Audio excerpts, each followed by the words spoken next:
Today we're talking about Moltbot, what it actually is, how it works, and most importantly, who should and should not be using it.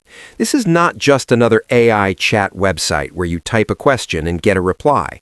Moltbot is a local AI assistant that runs on your own computer or server and can interact with real systems. Because of that, you need to approach it with the right mindset. This tool has become popular because it represents a shift in how AI assistants work. Instead of only answering questions, Moltbot is designed to take action, opening files, interacting with apps, running commands, and connecting to tools you already use. That power is exciting, but it also comes with responsibility. Before you even install Moltbot, it's important to understand who it's for. If you only want quick answers, writing help, or casual brainstorming, you probably don't need it. Tools like Claude or ChatGPT already do that extremely well. Moltbot is for people who are comfortable with setup, permissions, and thinking carefully about what an assistant should be allowed to access. Once installed, Moltbot doesn't live in a typical dashboard. Instead, it integrates into tools you already use: messaging apps, browsers, file systems, calendars, email, and more. You interact with it like a real assistant.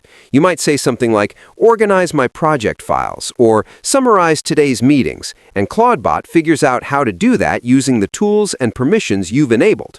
One important clarification: Moltbot is not Claude. Claude is the language model, the brain. Moltbot is the system that uses models like Claude, OpenAI, or even local models to turn instructions into actions. Where Moltbot really stands out is long-term memory and workflow building. Unlike normal chat sessions that reset, Moltbot can remember preferences, projects, and patterns over time. That makes it feel less like a chatbot and more like a persistent digital assistant. But this is also where caution matters. Because Moltbot can run commands and interact with real systems, mistakes can have real consequences. Always start with limited permissions, enable action confirmations, and avoid connecting sensitive accounts right away. Keep the software updated, review changes, and only expand access as you gain confidence. If you don't want this running on your personal machine, you can also set it up on a VPS and interact with it through messaging apps like Telegram or Discord, keeping your main system isolated.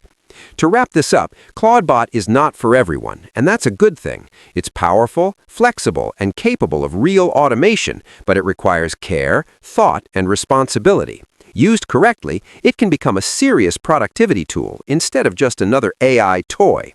Start small, stay aware of permissions, and treat it like a system, not a shortcut.